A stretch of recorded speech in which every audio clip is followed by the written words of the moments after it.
इतना बड़ा ट्रेन हादसा हो गया, 280 लोग मारे गए। ये आंकड़ा 300 तक पहुंच सकता है, मगर ये एक फोटोजीवी सरकार है। इस मौके पर भी ये लोग फोटो खिंचवाने से बाज नहीं आते। ये देखिए किस तरह का स्टंट रेल मंत्री अश्विनी वैष्णव कर रहे हैं, ट्रेन के नीचे से निकल रहे हैं। और क्यों? क्योंकि देश की जनता को बतलाना है कि साहब देखो मैं कितना काम कर रहा हूं। वैसे इन्होंने क्या वायदे किए थे रेलवे की सुरक्षा को लेकर, वो मैं आपको बतलाऊंगा। आपके स्क्रीन पर ये देखिए किस तरह का स्टंट कर रहे हैं। दोस्तों, मैं आपसे पूछना चाहता हूं, क्या ये सरकार एक फोटोजीवी सरकार है?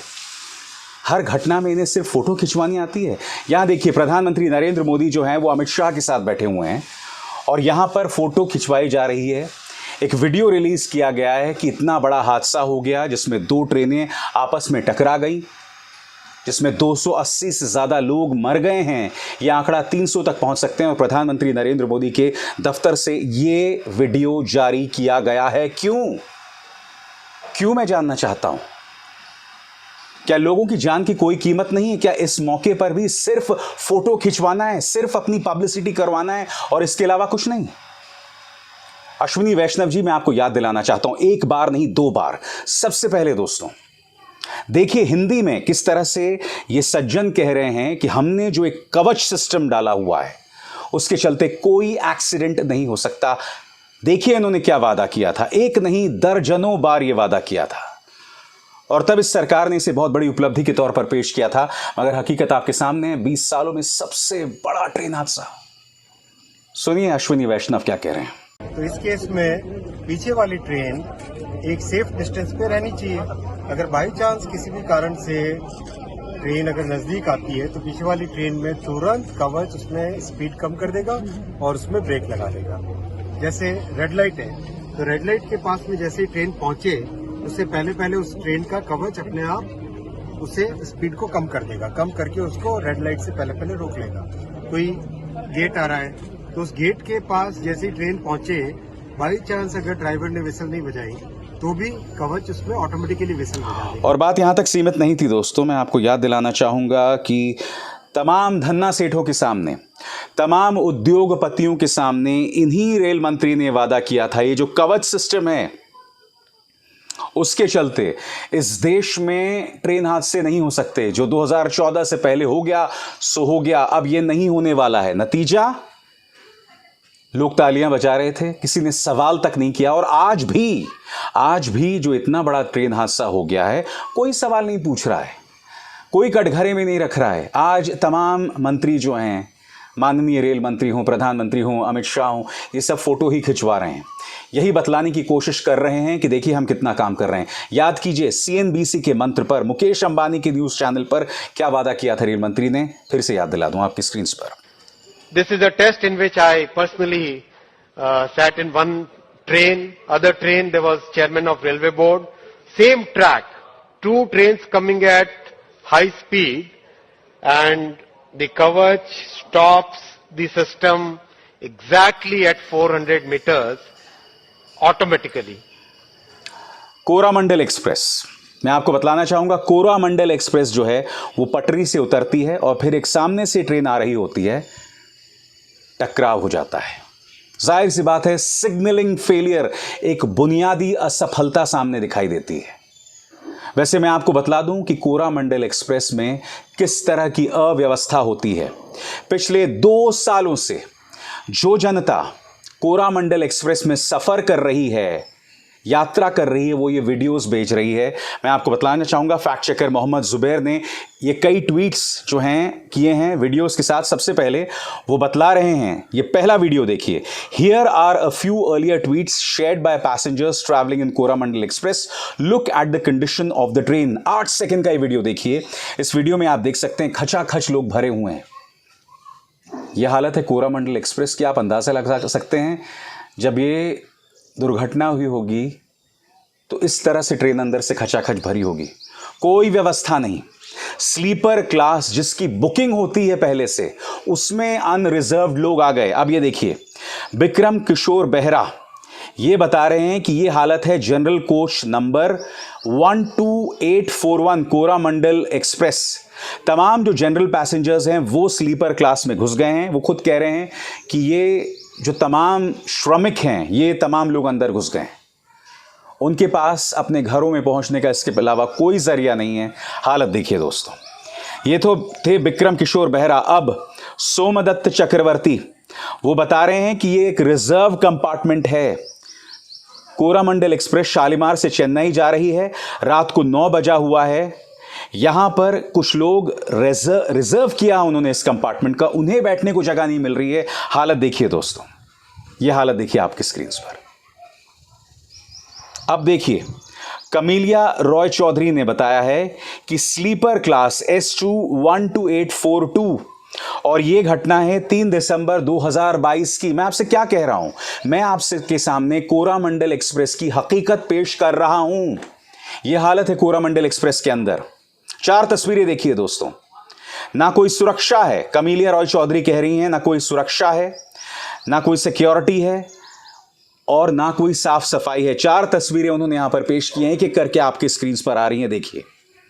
अब उसके बाद अरिंदा सिंघा ये बता रहे हैं, फिर से एक बार उन्होंने स्लीपर कोच 12841 कोरामंडल एक्सप्रेस, उन्होंने 4 तस्वीरें पेश की हैं। इसमें आप देख सकते हैं किस तरह से जिस रास्ते पर लोग चलते हैं वहां पर लोग सो रहे हैं। एक के बाद एक ये तस्वीरें आपके सामने देखिए। लोग खड़े हुए हैं, हाथ में उनके बक्से हैं, उनका सामान है। ये हालत है कोरामंडल एक्सप्रेस की।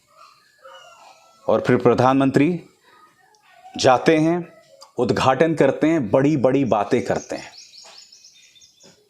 मैं फिर आपसे पूछना चाहता हूं, जमीन में ये हकीकत है जो मैं आपको बतला रहा हूं, और ऐसा नहीं कि आज की हकीकत है।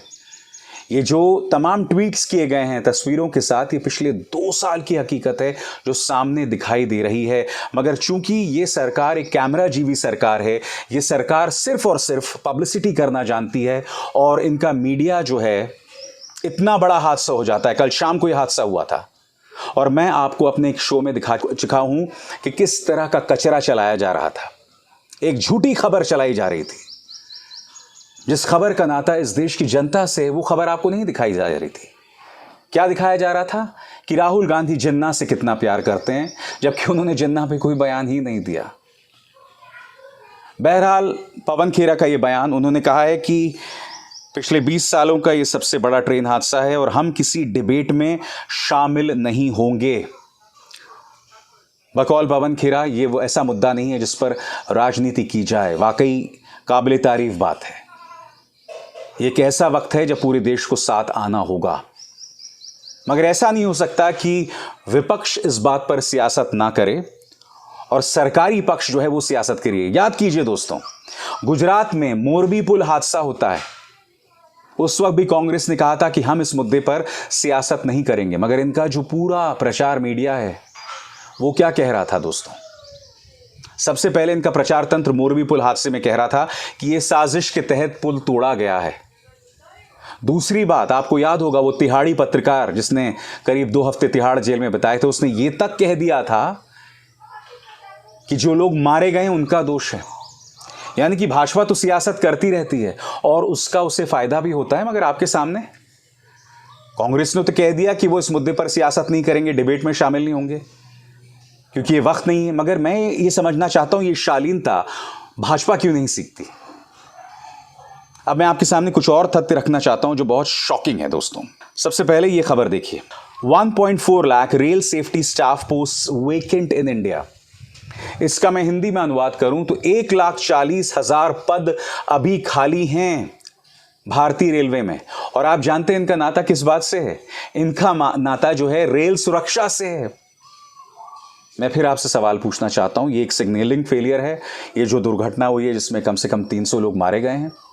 अगर इन 1,40,000 लोगों को नौकरी पर रख लिया गया होता, जैसा कि ये अखबार दावा कर रहा है, तो क्या इतना बड़ा हादसा होता? क्योंकि देखिए, रेल मंत्री तो कवच की दुहाई दे रहे थे ना कि कवच आ गया है, अब कोई ट्रेन हादसा नहीं होगा। हादसा हो गया, कोई जवाबदेही नहीं तय की जाएगी, किसी की नौकरी नहीं ली जाएगी, किसी की नौकरी नहीं ली जाएगी।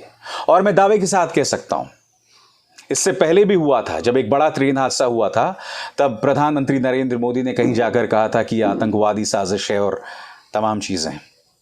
अब ये खबर और देखिए, official data reveal the staggering under staffing which is putting a stress on the system and its current employees. ये खबर भी ये कह रही है कि रेलवेज में खाली पद नहीं भरे जा रहे, जिसकी वजह से जो मौजूदा लोग हैं उन पर दबाव बढ़ रहा है। ये तथ्य हैं जिनके जवाब कोई नहीं दे रहा, कोई नहीं दे रहा। इनको सिर्फ फोटो खिंचवाना है। ट्रेन के नीचे से निकल कर आते हैं, फोटो खिंचवाते हैं, या फिर इस तरह से मीटिंग्स करते हैं बताने के लिए कि हम कितने गंभीर हैं। प्रधानमंत्री नरेंद्र मोदी भी पहुंचे वहां पर, उन्होंने भी फिर तस्वीरें खिंचवाई। मुद्दा वो नहीं है, मुद्दा ये कि घटना हो गई। आप उन परिवारों की व्यथा समझ सकते हैं। वो 280 लोग, जो कम से कम 280 लोग मारे गए हैं और 900 लोग गंभीर रूप से घायल हैं।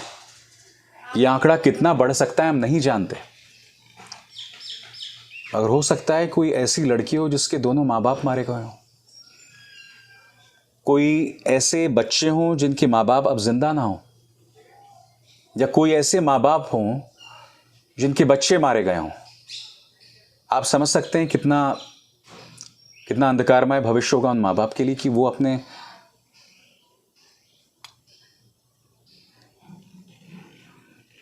बच्चों के बगैर जी रहे होंगे। नमस्कार। स्वतंत्र और आजाद पत्रकारिता का समर्थन कीजिए, सच में मेरा साथी बनिए। बहुत आसान है दोस्तों, इस ज्वाइन बटन को दबाइए और आपके सामने आएंगे ये 3 विकल्प, इनमें से एक चुनिए और सच के इस सफर में मेरा साथी बनिए।